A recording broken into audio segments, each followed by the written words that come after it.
Mike and I had another breakup argument. This time I wanted to handle it like when he first brought up breaking up at 18 and go to the beach to cool off. But when I got there I found the beach was too cold, so I decided to head back. On the way back I passed by a dessert shop and I thought I would be too heartbroken to eat like when I was 20. But to my surprise the desserts there were so good that I enjoyed a lot.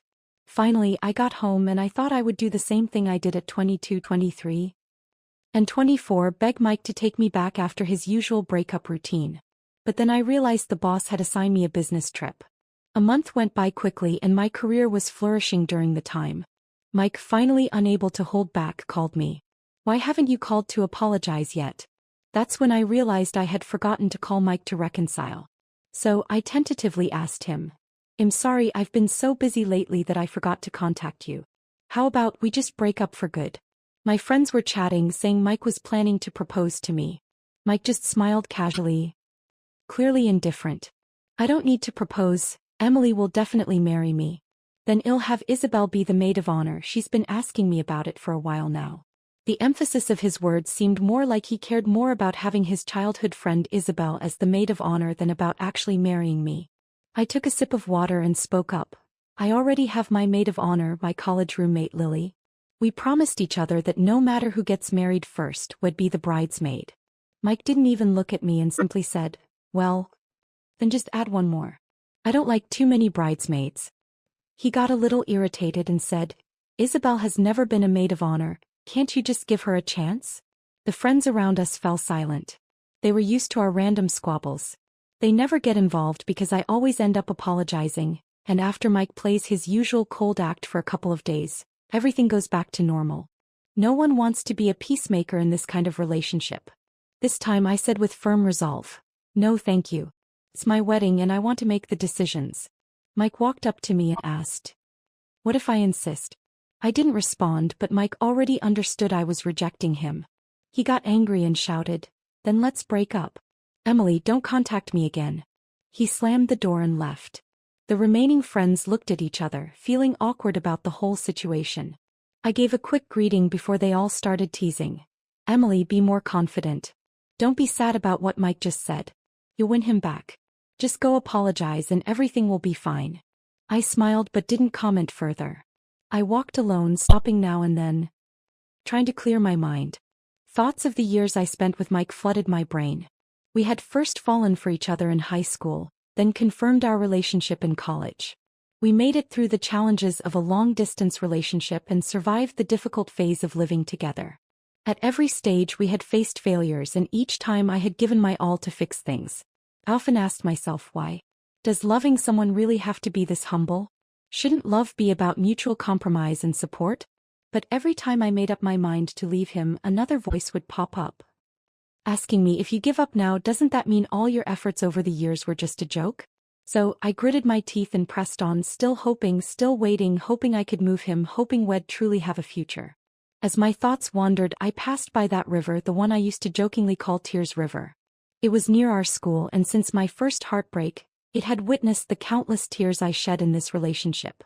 But today it seemed colder than usual. Before I could even get sentimental, goosebumps crept up my arms. I quickly pulled my coat tighter and decided to head home to be sad in peace. Just as I turned around, I saw the dessert shop. It's funny, really, this shop was a frequent stop for me. Once, after a heated argument with Mike, I came here, my anger clouding my mind. I ordered several different pies, but because I was still upset, I couldn't bring myself to enjoy them. The owner's baking skills had only improved over time. After dinner with friends, I was once again drawn in by the rich aroma of brownies coming from the oven. This time I didn't order too much, fearing the same disappointment. But after finishing one brownie, I found myself wanting more. So I ordered another pie. As I busily savored the treats, my stomach felt content and somehow my heart felt less empty. After finishing the dessert, I went back home. But as I stood at the doorstep, I hesitated. After living with Mike for so long, the little house was filled with traces of our shared life. But when I opened the door and saw the overflowing trash bags that hadn't been replaced, the empty drink bottles that hadn't been thrown away, and the shoes scattered carelessly around, my anger seemed to outweigh the sadness of the breakup. It was as though the fire of my anger had burned away all my tears. After cleaning up everything, I opened my phone, planning to delete some of the photos of Mike and me, fearing that I'd regret it later. Just then, I noticed a message from my boss in the work group chat, giving me some feedback on my proposal for a project that I'm working on. By the time I finished handling work on the computer, the sky was beginning to lighten. To my surprise, the first day after the breakup had passed so easily. So, on this brand new morning, I took a deep breath and blocked all of Mike's contact information. Mike still hadn't come back. I knew he was waiting for me to apologize and beg him to come home. I also thought I would give in again this time. After all, I was used to it and it didn't seem like such a disrespectful thing to let go of my pride for love. But every time I reached for my phone, something more important would interrupt me, either a meeting or a client to attend to. In the midst of all this busyness, I realized that it had been almost 8 or 9 days since I last contacted him. Without even realizing it, I had done something I never thought was possible, and I didn't feel the emotional torment I had expected.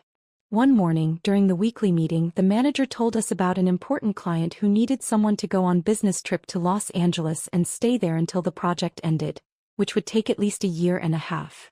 Without thinking, I raised my hand. The manager looked at me and said, "Emily, I really want you to go, but this will take a year and a half. Are you sure you can commit? Don't you have a boyfriend?" I immediately responded, "I'm single now." The whole meeting room burst into laughter. There was no hiding it, everyone already knew the situation between Mike and me. But after a lot of discussion, no one else was willing to go. After all, leaving the headquarters for a year and a half meant that returning afterward could lead to an awkward position in the company, and it wasn't the best move for their career trajectory. But for me, the main benefit was not just escaping from Mike and getting some clarity on my emotions. More importantly, Los Angeles, where the client was, had always been a city I wanted to live in. Mike had always refused to leave here. For him, no place was more comfortable than staying here, so he never wanted to go. Even when I suggested a trip, he firmly refused to let me go to Los Angeles, and my friends joked that he was afraid I'd go and never come back. I could only laugh at that. In the end, the manager chose me since I was the only one who volunteered. Before I left, he warned me repeatedly, "You can't quit halfway. No matter what happens with your boyfriend, you need to stick it out for the whole year and a half." I smiled and replied, "Mission accepted." The first few days in Los Angeles were incredibly busy. I worked 2 straight weeks of overtime, barely finding time to look for a place to stay, and had to stay in the hotel arranged by the client. It wasn't until the 3rd weekend that I finally had some time to explore. It was just as beautiful as I'd seen in the magazines, but being here in person, I could appreciate the many different aspects of its charm. I thought to myself, I really made the right choice by coming here. I was a little surprised when I received a call from my mom. It had been over a year since our last argument, when we parted on bad terms.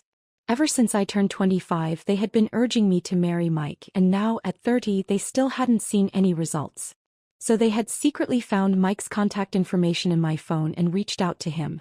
I could already imagine how harsh their conversation must have been, and sure enough, Mike didn't speak to me for an entire month after that call. My mom has a really pleasant voice, but I never understood how she could say such uncomfortable and upsetting things. She asked, "You're not really planning to wait until you're 40 to get married, are you? My God, do you want me to become an old woman who can't walk before you have your wedding? You wouldn't be that cruel, would you? Mom, even as an old woman you'll still be healthy, maybe even faster than me. Stop exaggerating. I don't have time for your nonsense. Your sister told me you and Mike broke up. Is it true?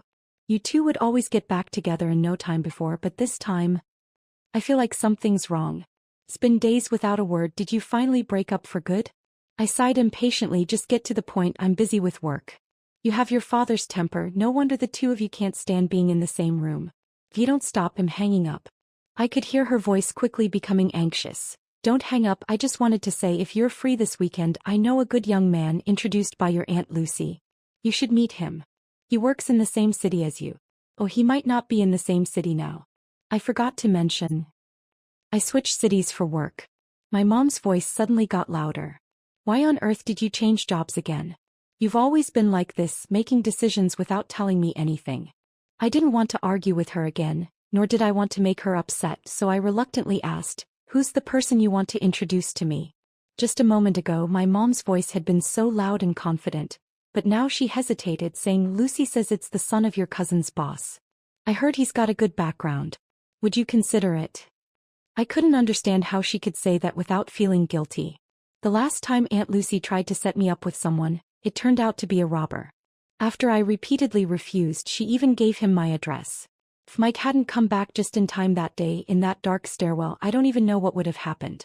I later found out that the guy was the son of one of Aunt Lucy's clients. In an attempt to please the client, Lucy didn't bother to check him out and just gave my mom a photo of me, which she sent to him. When he expressed some interest, she eagerly passed along my address. I had no idea about any of this until after the fact. When I later considered reporting it to the police, Aunt Lucy flat out told me she wouldn't testify for me because she couldn't afford to offend that client. The matter was swept under the rug. I never expected this to happen again this year. If my mom were standing in front of me right now, I'd definitely be watching her closely to see if she'd turn red with embarrassment. I suppressed my anger and said, "I'm not going to agree to Aunt Lucy's request. You know what kind of person she is." My mom's voice came through the phone, continuing, "Are you sure? Must you speak so sarcastically? It's just that the person Lucy introduced to you last year took advantage of you a little, and she cried and apologized afterward. He didn't know anything about him. Otherwise, why would she have introduced him to you?" I really didn't feel like arguing anymore. If you didn't know the situation, why would you still go ahead and introduce someone? I said, "Tell Lucy not to use me for favors. If she tries again, don't be surprised if I lose it on her. Don't blame me if she thinks I'm crazy next time." My mom's voice got sharp. "You're really ungrateful." The moment I hung up, the world around me felt quiet for the first time. I had never realized how beautiful silence could be. With newfound clarity, I efficiently revised a project proposal and sent it off to the client. Moments later, they responded with positive feedback, complimenting my work result. In their words, I felt a sense of validation, a small but solid piece of self-confidence forming within me.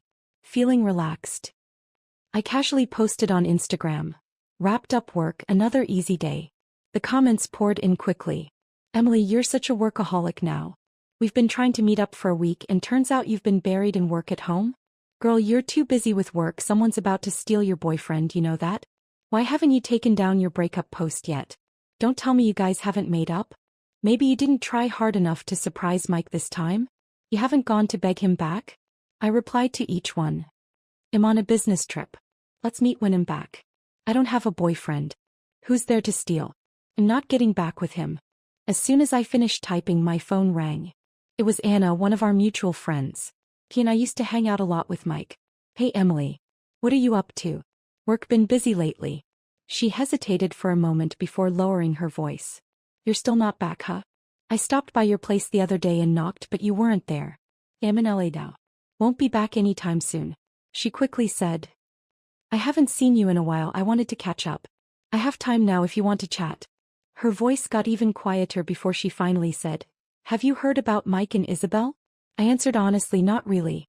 Been too busy to keep up with anything." I had no interest in discussing them, but she kept going anyway. "Mike and Isabel have been everywhere together lately, showing up at parties as a pair. And for Isabel's birthday, Mike gave her a huge diamond ring. Everyone's speculating they might be a couple. But Mike won't confirm it, probably because he's still waiting for you to apologize." I suddenly laughed. Before she could react, I asked, "Apologize? For what?" She paused, caught off guard. "Wait, what? But you always apologized first. I just assumed I used to apologize because I cared. But what if I don't care anymore?" Right as I finished speaking, I heard a cough on the other end. Then a loud door slam. Anna awkwardly wrapped up the call a few moments later. Honestly, the moment Anna spoke, I already knew Mike was with her. We had been together for too long. I knew everyone's habits, their personalities, their tells. Anna had always been straightforward, never one to beat around the bush. But today, she sounded like someone was watching her, like she was carefully choosing her words. The moment I answered the call, I had sensed something was off. Hours later, Anna sent me a long message. She started by apologizing for what happened, then talked about Mike and Isabel, and finally ended with, "Mike definitely regrets it. He's been crashing at my place for 3 days, pestering me until I finally agreed to call you. He doesn't even like Isabel that much, but I still feel bad for you. Emily, I've always thought you were amazing. No matter what, I just want you to be happy." And was a kind girl. And I wondered, had she purposely acted strange so I'd figure it out? But in the end it didn't matter. What mattered was that I actually felt happy right now. That afternoon the first blocked call appeared on my screen. It was almost laughable. I had been gone for nearly a month. And this was the first time he had called me, only after his little test through Anna had failed. For the first time I looked back at the past years with Mike and thought none of it was worth it. Then a text message popped up from an unknown number. "Emily, where did you put my suitcase?" So this is how the man I loved for more than 10 years will act in this situation. No emotion. No hesitation. No regret. Even now he couldn't lower his pride. Even with such a flimsy excuse, he had to sound arrogant, as if saying one kind word to me might kill him. I didn't respond. But later that night, after a long evening meeting, I had a brief moment of weakness and picked up his call. Through the phone, Mike's familiar voice came through, low and slightly hoarse. "Where are you?" "In my office." "Why did you block me?" I answered calmly, "Because we broke up." His voice rose slightly. "So breaking up means you have to block me? We've broken up so many times before, why didn't you block me then?" I replied just as smoothly, "How do you know I didn't? In all our past breakups, did you ever try calling me? Wasn't it always me apologizing and begging to get back together?" He repeated the question. "Where are you?" It was the end of the workday and my colleagues were passing by saying their goodbyes. I got distracted, returning their greetings, completely forgetting Mike was still on the line. After a long moment I realized the call hadn't ended. I said, "Hello?" His voice came through, softer now. "This is the first time you / ever ignored me." I didn't have a response because he was right. But I also didn't need to justify myself anymore. Mike continued, "Did you move to Los Angeles?" So I answered without hesitation, "Yeah, I'm here for work." This time. His voice dropped noticeably. "You never used to take business trips. You always said if you left, there'd be no one to take care of me. You always put me first." I wanted to laugh. I also wanted to cry. A wave of emotions crashed over me and I told myself, "Emily, you spent years putting a selfish person first. Now it's time to put yourself first." I steadied my voice and said, "Didn't you say that once we broke up, we shouldn't contact each other anymore? I'm just following your words. Since we don't talk anymore, there's no reason for me to refuse work trips for you. You know I gave up so many opportunities for you over the years." But what? He hesitated for a long time, so long that I knew he had nothing real to say. So after that prolonged silence I hung up. It was the kind of call that should have been heartbreaking. He knew I was leaving him behind, but he still couldn't say anything to stop me. But thankfully I had prepared for this moment over the course of many long years. Or maybe my heart, scarred and worn down, had already gone completely numb. I wasn't sad anymore. I only felt free. And I hoped that this was the final goodbye. The day I finally signed the lease on my new place in Los Angeles, I invited my coworkers over for a small housewarming gathering. We walked out of the office together, chatting and laughing, when suddenly someone outside stood out like a sore thumb. One of my colleagues joked, "I don't think this building has ever seen someone this handsome before." I followed their gaze and that's when I saw him. Mike. It had been a month since I last saw him. Since we ended our long-distance relationship after college, we had never spent this much time apart. But now it didn't feel like a big deal anymore. Mike walked toward me with purpose, his eyes locked onto mine. My coworkers exchanged glances, their curiosity practically radiating off them. One of them, sensing the tension, cleared their throat and said, "Looks like Emily's busy tonight. Let's reschedule." For the first time I realized that sometimes people being too perceptive isn't always a good thing. But Mike, he didn't seem to mind. He even took a moment to politely greet them. Then as soon as they were gone he turned back to me. He stared at me for a long time before finally asking, "Emily, why haven't you come back to me yet?" At that moment I felt completely drained. I had spent years pouring everything I had into this relationship, nurturing it, sustaining it, keeping it alive. Yet somehow, I had created a lover so emotionally incapable of love. He had chased me across the country. He had shown up in front of me. He had every chance to apologize. And yet, instead of asking for forgiveness, instead of making things right, he was standing here demanding to know why I hadn't crawled back to him. "Why haven't you come back to me?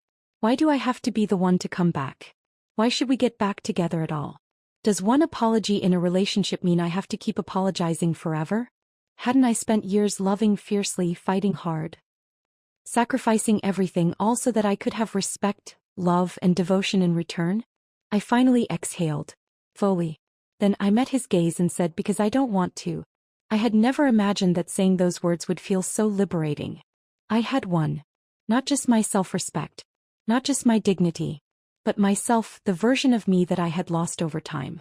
Mike opened his mouth, but for a long time nothing came out. Then finally he asked why. Because I'm exhausted. Mike, I never know when the next breakup is coming. I never know what meaningless reason it'll be over next time. I feel so alone. Like I've spent this entire relationship chasing after you, always trying to catch up, always running after something that was never truly mine. And somewhere along the way I lost myself. Do you understand what I'm saying, Mike? It wasn't until after we broke up that I realized just how full my life could be. I no longer had to be afraid of fights that could erupt at any moment. I no longer had to brace myself for another inevitable breakup. I no longer had to walk on eggshells, constantly worried about when the next storm would hit. For the first time I was my own center of gravity. I was in control of everything. And it felt incredible. Mike looked at me and asked, "You don't love me anymore?" He was taller than me, which always made direct eye contact a bit of a challenge. But this time, I barely had to tilt my chin upward to see the helplessness in his eyes. 10 years, Emily. It took 10 years for this proud man to finally lower his head to me, even if just a little. I guess not anymore. I said it coldly. He took a step forward, reaching for my hand, but I instinctively stepped back. That small movement hurt him. For the first time I saw raw sadness in his eyes. "You're avoiding me?" I let out a quiet laugh. "Do you remember how I used to beg you to take me back?" Mike had always been arrogant. He had grown up being adored, never needing to lower himself for anyone. Even in our relationship, I was the one who pursued him first. Maybe from that moment on, our fate had already been scripted. He had dumped me so many times because of Isabel, his childhood friend. And every time I bent over backward to keep him. I even bought Isabel gifts just so she wouldn't hate me, just so Mike wouldn't leave me over her. Now looking back, I could barely stomach the memory. It was humiliating. I had no self-respect, no self-love. Hearing my words, Mike froze. For a long time he said nothing. Because he knew it. He knew that in this relationship, I had never been treated with dignity. Mike, before you ask someone else a question, ask yourself first. What do you mean? Before asking me if I ever loved you, ask yourself, did you ever love me? I left him standing there. And then I walked away. I didn't look back. Some things in life only feel truly liberating once you finally have the courage to do them. Like realizing how good it felt to leave Mike far behind. From that moment on, he was no longer an obstacle in my life. No matter where he appeared, he had no power over me anymore. For example, at the negotiation table. For some reason, Mike had suddenly become my client. Despite knowing nothing about renewable energy, he had used his money to invest in a mid-sized energy company and was now here, sitting across from my client, trying to make a deal. As the supplier, I was naturally included in the meeting to explain the technical details of the product. Mike didn't seem too concerned about the service package we were offering, but he was very interested in the product itself, which meant I had to be at peak professionalism to handle his questions. By the time the meeting wrapped up, it was already 6 in the evening. Mike stood up with a polite smile. "Thank you for your hard work today, everyone. Let's have dinner together at a nice restaurant." Before I could quietly slip away, my boss, Scott, immediately responded. "That sounds great. There's a highly rated restaurant just around the corner." My treat. I was about to make my escape when Scott suddenly glanced around and asked, "Where's Emily?" "I just saw her here." I had no choice but to speak up. "In here." Scott turned to me with a pleased expression. "Emily, you should join us. You did an incredible job today. The product demo and explanation were spot on." He then turned to introduce me to Mike. When Emily first joined, I was worried she might be too young and inexperienced. But after working with her, I realized she's one of the most capable people on our team. "Emily, this is Mike White. We'll be collaborating with him moving forward." Mike extended his hand toward me. "Pleasure to meet you." I hadn't expected such an eventful dinner. Just as we arrived at the restaurant and were about to take our seats, we ran into someone familiar. Isabel. She walked up to Mike with ease, her tone casual yet intimate. "Mike, why didn't you tell me you were coming here?" There was so much to read between the lines, from her tone to the choice of words. It was clear that whatever was between them was not simple. Scott, always quick to assess a situation, immediately invited her. "Since you're a friend of Mr. White, why don't you join us for dinner?" Isabel smiled and nodded, then stepped forward and wrapped her arm around Mike's. "Sure, thank you." A colleague standing next to me whispered. "Is she seriously trying to mark her territory? This is a business setting, how unprofessional." Mike, however, didn't immediately follow Isabel inside. Instead, he glanced back at me. I ignored him and excused myself, heading to the restroom. By the time I returned, the food had already started arriving. And just as I walked in, I caught part of Isabel's conversation. "Oh, Mike and I aren't like that. You guys are misunderstanding. He has a girlfriend." To my surprise, one of my colleagues casually added, "Then I feel bad for his girlfriend." Scott sighed and rubbed his forehead. "Why are you even here? You never come to these dinners." I turned to see the person who had spoken. It was the same cute-looking coworker who had whispered to me earlier about Isabel. I hadn't expected her to be so blunt enough to make even the boss nervous. Without hesitation she replied, "I'm here for the food. If we have to work through dinner, we might as well get a good meal out of it, right?" Scott sighed and made the introductions. "Mr. White, this is Olivia Chase, our product line's lead project manager." Isabel, in a sickly sweet yet condescending tone, said, "Wow, I didn't expect your lead project manager to be so young. Must be very talented." Scott simply closed his eyes, then shot Isabel a look of pure sympathy. Took me about 10 minutes to fully understand why. Olivia finally spoke, her tone as sharp as a knife. "I look young because they're this thing called cosmetic procedures. You spend enough money and it makes you pretty. Unfortunately, it does nothing for intelligence. Otherwise, I do recommend you try it." She took a casual sip of her drink before continuing, "But even if Botox can't fix your brain, there's something else that might help. It's called a mirror. Or if that's too much effort, just pull out your phone, turn on the front camera and take a good look at yourself. Because if you did, you'd realize you should have stayed home, since lack of intelligence is practically tattooed across your forehead." The room fell completely silent. I almost choked on my drink. But Olivia wasn't done. "If you were actually Mr. White's real girlfriend, I'd at least understand your delusional behavior, maybe even let it slide. But you're not. So what exactly are you showing off for?" She looked around the table, then smirked. "Let's see, other than Emily and me, the rest of this table is full of men. So tell me, who exactly is bothering you?" Then with a raised eyebrow she asked, "And seriously, why are you even here? From the moment you walked in I could tell you were unemployed. What kind of jobless freeloader just happens to show up at a business dinner, conveniently bumping into an old friend? Who invited you?" With a final bite of food, she calmly wiped her mouth, then turned to Scott. "Scott, that last question was the most important one. I'll leave the mess to you now, but I expect an answer. This could determine whether we reconsider partnerships with certain companies." With that, she grabbed her bag, took my hand and said, "All right, everyone, we're heading out. Enjoy your meal." She shot Scott a playful wink, then dragged me away at full speed. Olivia happened to live in the same neighborhood as me. It was close to our office, which was why so many of our colleagues rented places nearby. As we walked, I kept thinking about how to tell her the truth, that Mike was my ex. She had been so fiercely protective of me tonight, standing up to Isabel and even dragging me out of that awkward dinner. I couldn't keep lying to her. I was still trying to find the right words when she suddenly spoke from my right. "Emily, your ex-boyfriend is trash." I turned to her in shock. She took one look at my expression and burst out laughing, reaching over to pinch my cheek. "Why are you so surprised? Didn't he stop you in front of the office the other day? I left 5 minutes after you and heard the whole thing. And today? Come on, he was so obvious in the meeting, staring at you, asking you all those questions. You really thought Scott didn't notice? He called you over because your ex asked him to. Otherwise, Scott never would have insisted. Sometimes with girls, once a conversation opens up, everything just flows." By the time we reached our neighborhood, we had talked about everything. And that's when I realized she was 4 years older than me. I never would have guessed.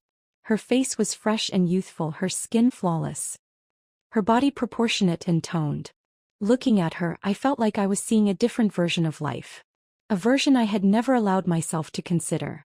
The truth was, I had never struggled financially. I earned a good salary. But back then it was never just about me. I had to fit into Mike's lifestyle.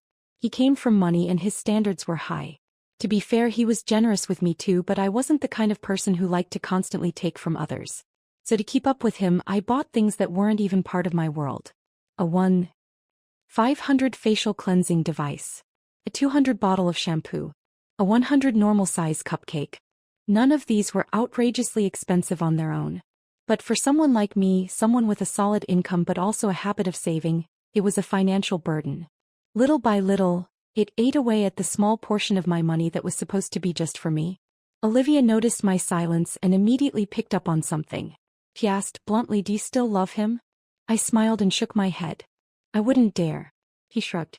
"Then don't. Or love someone else. And if that doesn't work, try again." We kept talking as we walked, and by the time we reached our neighborhood we realized we lived in adjacent buildings. As we parted ways, she waved at me. "Let's work out together sometime. I'll introduce you to a good trainer." I looked into her genuine eyes and asked, "How about tomorrow?" She immediately grinned. "Perfect. Wait for me after work." Back home, I opened my phone and saw that our colleagues were blowing up the group chat. Damn, Olivia never fails to deliver. First she put Scott in his place, now she's scolding clients too? Olivia replied casually.